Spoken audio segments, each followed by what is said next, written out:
Schwartz, crypto-médecine. Crypto-médecine, crypto-histoire.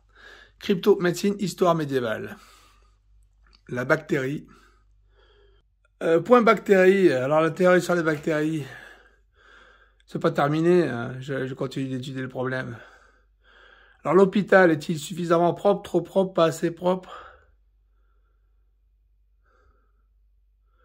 L'hôpital est à la fois trop propre et pas assez propre. Il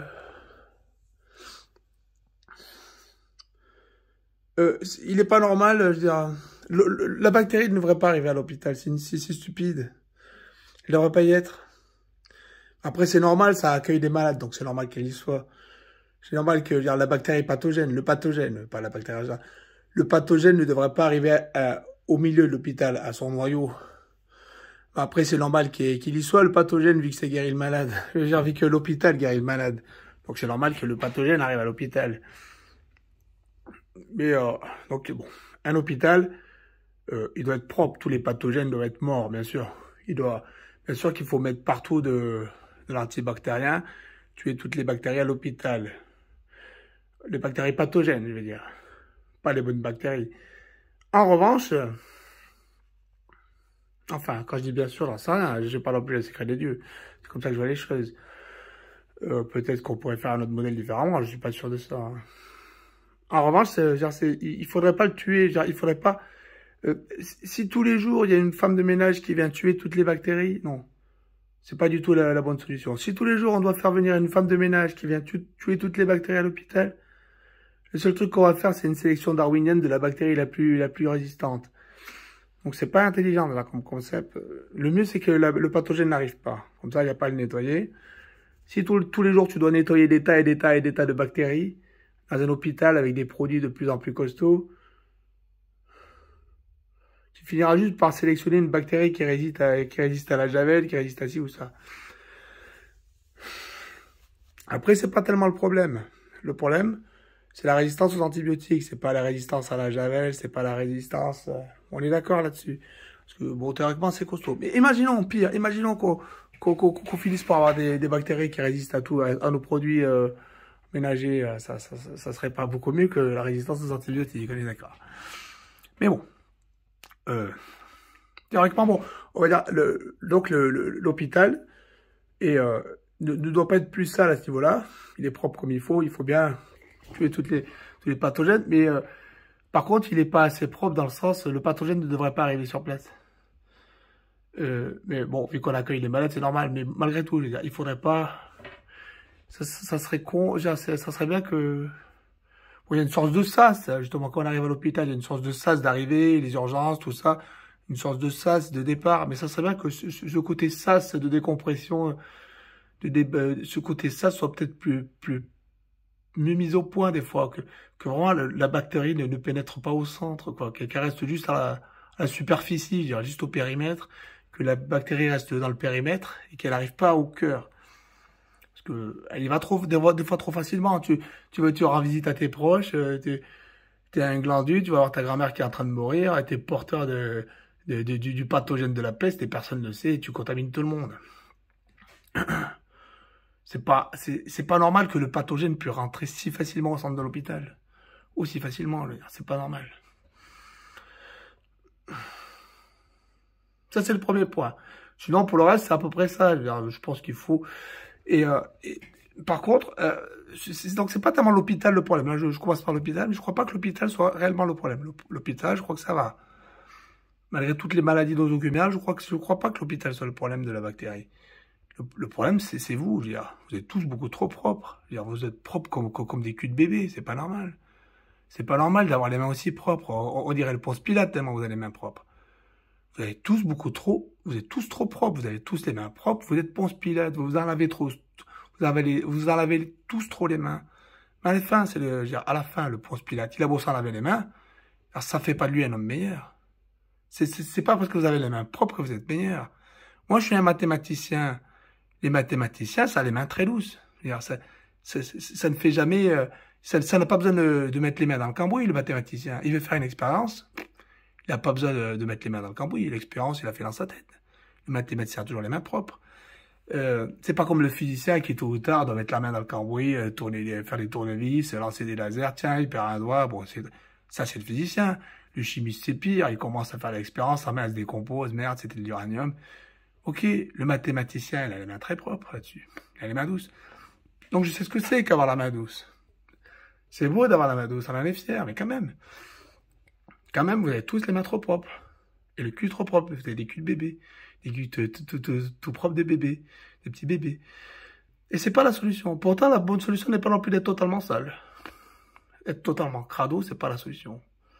Être totalement crado n'est pas non plus la solution. Genre, boire l'eau du Gange au XVIIIe siècle, ou je sais pas quel est, non, genre en 1930 plutôt. Ça doit être bien ça à cette époque. Boire l'eau du Gange en 1930, non. C'est pas non plus la solution. La solution, c'est quelque part entre les deux. La solution, c'est quelque part entre les deux. Et c'est à peu près, des fois, c'est à peu près ça, notre société, c'est quelque part entre les deux. Et quand je dis qu'on est beaucoup trop propre, dans le sens, personne n'a envie d'habiter un lieu sale, on est d'accord? Personne ne veut habiter un lieu sale, tout le monde veut que ce soit propre, tout le monde veut des rues propres, des habitats propres, tout ça, on est d'accord. Vous voulez tous être très propres. Ah ben, c'est votre problème. Comment dire, c'est votre problème. Même moi, je veux dire, même moi qui suis un crado, je suis réputé pour ça, je cultive ma culture là-dessus. Faut pas croire, j'aime bien quand c'est propre. Quand je vais à l'hôtel, j'ai pas envie qu'il soit sale, l'hôtel. Si je vais à l'hôtel, je veux qu'il soit propre. Je vais dans la rue, j'ai envie que ça soit propre. Je vais dans n'importe quel lieu, je veux que ça soit propre. Je vais chez autrui, j'ai envie que ça soit propre. Bien sûr. Qu'est-ce que tu crois? Et ben oui. Ben oui. Je rencontre quelqu'un, j'ai envie qu'elle soit propre. Je rencontre une copine, je préfère qu'elle soit propre. J'ai pas envie qu'elle soit porteuse de tonnes de bactéries. Pour autant, ça reste le problème. C'est un problème donc psychologique. Et je dis pas que c'est facile, mais c'est un problème psychologique. On veut que tout soit propre, on a envie que ce soit propre, mais le seul truc qui est réellement propre, c'est le béton armé. Hein. Il faudrait dire, parce que en fait, la bactérie, c'est la nature. Euh, dans la rue, tu vas dans la forêt, tu vas dans la nature, tu vas dans une jungle, tu vas même dans une nature toute simple, une campagne à la con. Il n'y a que de la vie, il y a que de la bactérie, il n'y a que de la décomposition. Les corps se décomposent, les bestioles se décomposent, il y a des mouches, il y a des trucs, il y a de la merde. La plupart, c'est pas pathogène de ces trucs. Tu fais pareil, tu laisses un rat mort dans une cuisine, tu laisses décomposer le rat mort dans la cuisine. Et tu laisses tes détritus chaque fois que tu cuisines. Et ça sera quand même plein de pathogènes, ça sera pas comme dans la nature. Parce que la nature nettoie, en fait. La nature se nettoie. C'est comme un trou du cul, le trou du cul se nettoie, je veux dire. Lui-même, quand on y pense. Il s'évacue, il se vidange. La nature se vidange elle-même, elle se nettoie. Dès qu'il y a un truc qui arrive qui est pathogène, le truc qui arrive qui tue le pathogène arrive. Elle se nettoie. Bon, des fois, le pathogène gagne, mais la nature, c'est une sorte de cycle qui s'auto-contraint. Dans le sens, quand quelque chose devient trop fort, il y a quelque chose pour l'empêcher d'être trop fort. C'est comme les ondes classiques. C'est le principe de l'onde. La nature se comporte comme une onde. Dès que quelque chose devient trop fort, il y a quelque chose qui s'y oppose. Dans ta cuisine, quand tu laisses un rat mort, il n'y a pas grand-chose pour s'y opposer, parce que les portes sont fermées. Tout ce qui vient bouffer les rats morts ne vient pas. Il y a peut-être une mouche ou deux qui vient, mais c'est pas suffisant. Il n'y a pas tout. Il n'y a pas tout l'écosystème de la nature qui est là. Il n'y a pas les vers qui sont là. Il y a pas... Parce que la nature, c'est un écosystème très compliqué. Alors, on parle de la cuisine. Bon, la cuisine, c'est un truc ça. Mais après, ton propre corps, si la fronte est pathogène, que tu es sur ton lit, tu es sur ton lit qui est tout propre, sur des draps propres, ou dans ta chambre qui est propre, et sur toi, tu es porteur d'un truc. Tu es porteur d'un truc.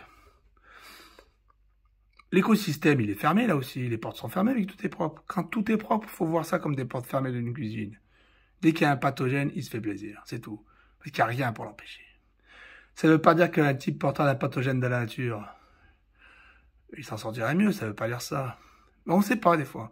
Peut-être que des fois, dans la nature, par un heureux hasard, il y a autre chose qui viendrait s'attaquer au pathogène. Bon, la plupart du temps, c'est pas le cas. Mais bon. Enfin, tout ça pour dire que c'est un peu ça le problème. Vous avez des écosystèmes fermés. Quand vous êtes en milieu propre, vous êtes en écosystème fermé. Et quand un pathogène progresse, il n'a aucun adversaire. Déjà, toutes les maladies de peau, c'est un peu ça. Nos maladies de peau, je crois qu'elles nécessitent des adversaires, en fait. Et souvent, elles n'en ont pas. Quand on met des produits chimiques sur des maladies de peau pour essayer de les guérir, souvent, ça ne fonctionne pas. Et les bactéries aussi, on met des antibiotiques. Souvent, ça marche les antibiotiques, mais c'est pas souvent la solution en réalité, parce que souvent, ça marche, mais qu'un temps, et après, ça revient. peut-être que nos bactéries nécessitent des adversaires et pas des traitements. Peut-être que... Mais après, je dis pas qu'il faut cultiver des adversaires, parce que ça serait pire. Parce qu'après, nous devrions affronter les adversaires des adversaires, et les adversaires sans fin. Que si tu lances un truc plus fort que ta bactérie, et qu'elle se retourne contre toi, ça serait sans fin. Mais c'est quand même un peu l'idée. Un peu l'idée. Le meilleur adversaire de la bactérie, c'est censé être notre système immunitaire, pour l'instant. Qui est de notre côté. Nous pouvons constater également le système des allergies qui est un peu similaire.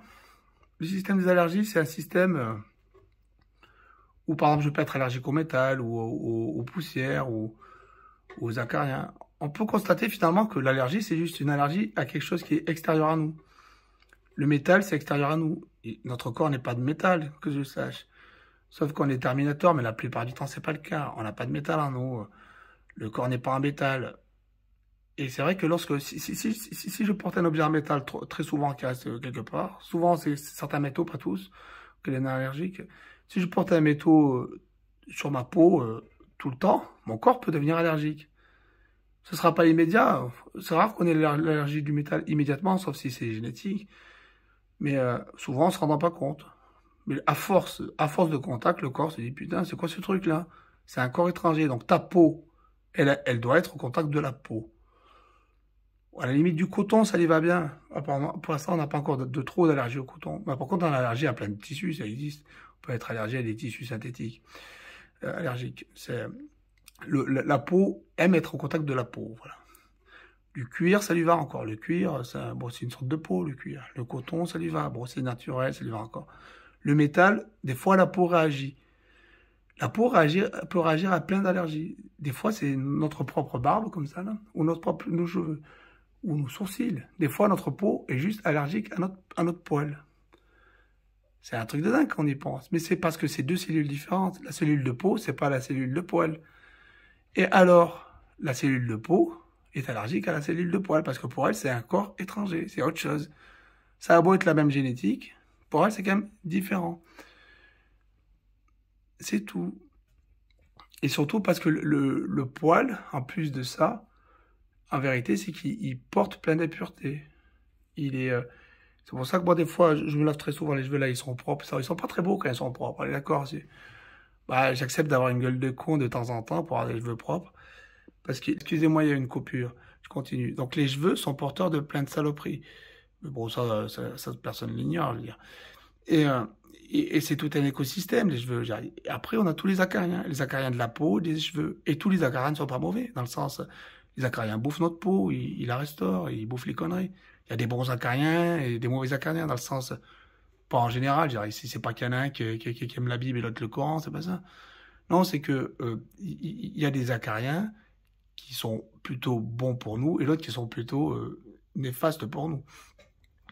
Mais imaginons on n'a plus aucun acarien, ni les bons ni les mauvais. Ça ne sera pas forcément la solution. Hein.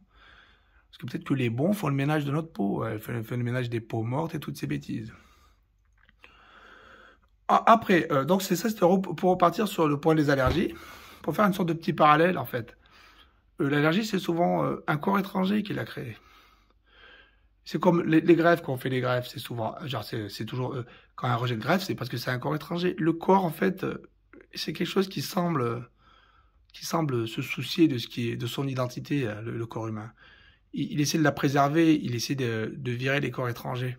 D'ailleurs, il n'y arrive pas toujours, hein. Il y a des corps étrangers qui semblent incapables de virer. Des parasites, des trucs comme ça. Les parasites, le corps a beaucoup du mal à lutter contre les parasites, à les faire partir, ou certaines bactéries, justement, certaines bactéries s'accrochent.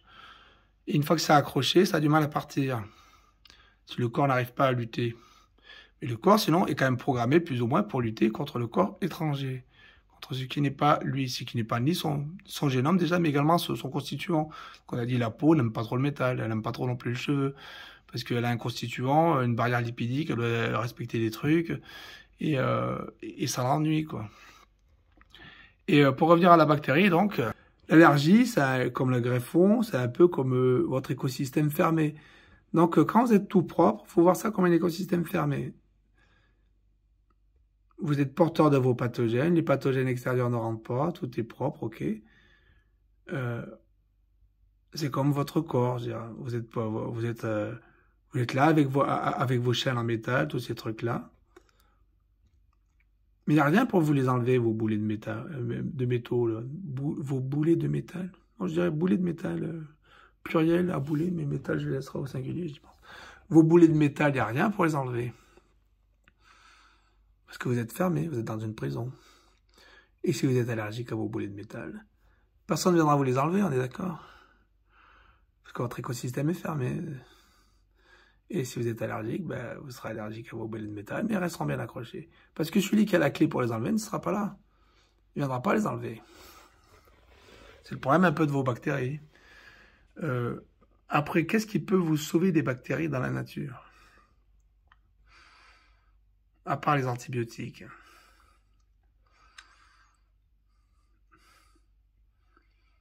À part vous-même. Donc, on a dit, vous-même, votre système immunitaire est la meilleure chose, parce que votre système immunitaire, c'est vous-même. C'est ça qui est bien en plus. Sauf les maladies auto-immunes, les trucs comme ça. À part l'exception des maladies auto-immunes, ça reste quand même une arme la plus efficace pour lutter contre la bactérie, parce qu'elle est en nous. Alors que les armes extérieures restent quand même extérieures. Ainsi, il faut développer son système immunitaire contre la bactérie. Pour autant, quand on vaccine, c'est contre des virus. Et pourquoi on n'a pas réussi à inventer le principe du vaccin contre la bactérie? C'est bizarre cette affaire. Pourquoi le système immunitaire n'a pas d'arme contre une bactérie? N'a pas de vaccin? Pourquoi? Alors qu'on en a pour les virus. Et ça vient d'où ce problème? Et c'est pas totalement vrai, parce qu'on a des vaccins contre des bactéries aussi, hein, le BCG, je crois, le bacille, le bacille, c'est... alors, on va vérifier ça sur Internet. Le BCG, quand on y pense. BCG, Wiki, le vaccin.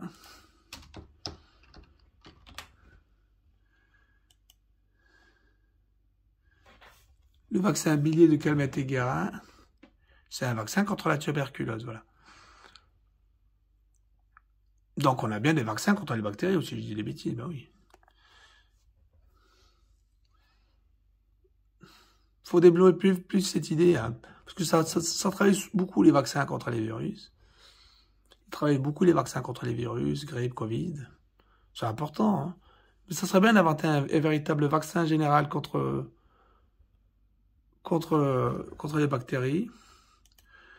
Mais un vaccin général, dans le sens, que ce ne soit pas un one-shot, on reçoit un vaccin contre le tuberculose. Ce serait bien qu'il y ait une mise à jour constante de notre système immunitaire, comme il y a une mise à jour constante de l'antivirus sur Internet, ou une mise à jour constante de Windows. Bon, avant, la mise à jour constante qu'on avait, c'était on s'embrassait, on se serrait les mains, et on faisait... et on se bourrait la gueule ensemble à Noël, comme ça tout le monde partage les pathogènes. Bon, c'est un point de vue, hein. Et on baisse tous comme des castors. C'est un point de vue qui se touche, je suis d'accord. Après, on a l'autre point de vue, dire le véritable point de vue, le point de vue médiéval. On est tous crado, on se partage vraiment même des cadavres. C'est pas si mal, hein. Et moi, je crois des fois que c'est la solution, hein, y penser, hein, méthode médiévale. Ils étaient tous réputés extrêmement sales, les Européens.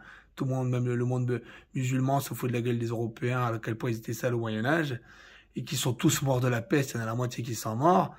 Mais après, une fois qu'ils sont morts tous de la peste, ils sont allés aux Amériques où ils étaient tous très très propres, parce que c'est une civilisation de moines où ils étaient tous extrêmement propres. Enfin, j'imagine qu'ils étaient plutôt propres, j'en sais rien. Parce que bon, après, historiquement, on peut avoir des versions différentes, mais c'était plutôt une civilisation de médecins là-bas, il faut le comprendre. En Amérique, c'était une sorte de civilisation de médecins.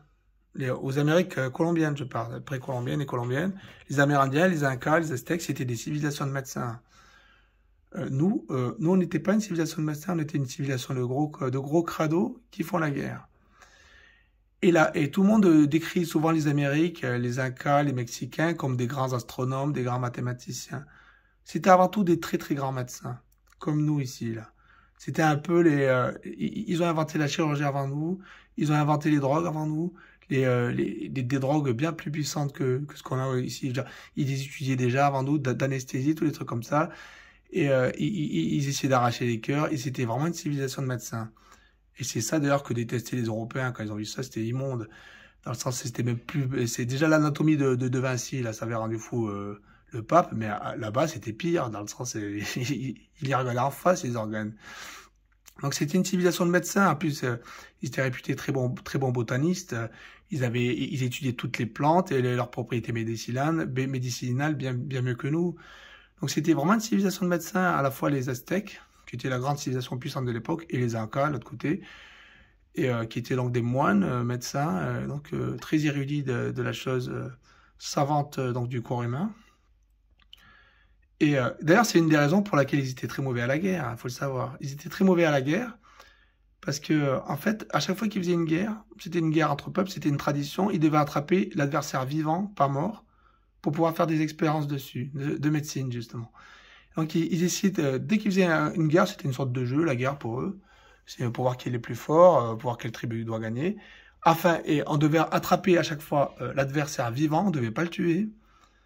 On devait faire des prisonniers, on ne pouvait pas tuer, on n'avait pas le droit de tuer son prochain à la guerre, on devait faire des prisonniers parce que les prisonniers devaient être amenés aux moines pour qu'ils puissent faire des expériences de médecine dessus pour tester des choses, pour essayer de faire progresser la médecine. C'était leur point de vue de la guerre là-bas. C'est pour ça que quand sont arrivés les Espagnols, qui avaient des armures en fer, face à ces petits Amérindiens qui étaient protégés par des armures en coton. Leurs armures, c'était des armures en coton. Ils étaient protégés par des armures en coton. Dans le sens, ils mettaient du coton. Et il y en avait, ceux qui avaient des armures en coton essayaient d'attraper vivants des types qui avaient des armures en fer, qui essayaient de les tuer avec des fusils. Ils avaient aucune chance d'y arriver. Ça, c'est juste pour une sorte de digression. Donc, cette civilisation de médecins, pourtant, genre, cette civilisation de médecins, Inca ou Aztèque, pour autant, n'a pas été tuée par l'arme à feu. Malgré tout ce qu'on vient de dire, c'est quand même pas l'arme à feu qui les a tués. C'est pas l'arme à feu qui a fait qu'ils ont perdu. Ils ont perdu la civilisation de médecins parce qu'ils étaient des crados, les Espagnols. Les Espagnols étaient des gros crados. Et c'est ça qui a tué la civilisation de médecins. C'est qu'ils étaient extrêmement sales, tous. Ils étaient crados. Ils étaient porteurs de toutes les maladies possibles. Et des porteurs sains, dans le sens ça les affectait même plus. Les Espagnols et les autres qui sont arrivés après, les Portugais, les Français, toutes les choses-là, surtout les Espagnols. Ils n'étaient pas plus sales, les Espagnols, que les Français. Ça veut dire les Français étaient aussi sales que les Espagnols, peut-être même plus. Je crois que les plus réputés de saleté, là-bas, c'était les Français, les plus sales de tous. Ils étaient tellement sales. À l'époque, ils s'échangeaient les cadavres. Le principe, c'était de mettre un cadavre dans une catapulte, tu l'as envoyé dans la cité, à travers la barrière, afin qu'ils reçoivent le cadavre mort plein de pustules. Et ils ont inventé la guerre bactériologique, les médiévaux. Les premiers. Et donc, ils sont arrivés, les Espagnols, ils étaient tout crado. Et les autres, c'est une civilisation de médecins. Peut-être qu'ils ont chopé un corps ou deux pour l'étudier. D'ailleurs, en plus de s'en laver, peut-être qu'ils ont rattrapé les corps vivants. Plein de varioles, ils les ont découpés, là, les médecins, et ils ont mis de la variole partout dans leurs hôpitaux, leur temple hôpital. Ah, la variole, c'est ça qui a tué avant tout, voilà. C'est ça qui a avant tout tué les Aztèques et les Incas, la variole. Mais pas que ça, plein d'autres maladies. Et ils sont tous morts de maladies, 80 millions. Une civilisation de médecins à la pointe de la médecine de l'époque, toute une civilisation de médecins à la pointe de la médecine de l'époque est morte parce que des gros crados les ont attaqués, voilà.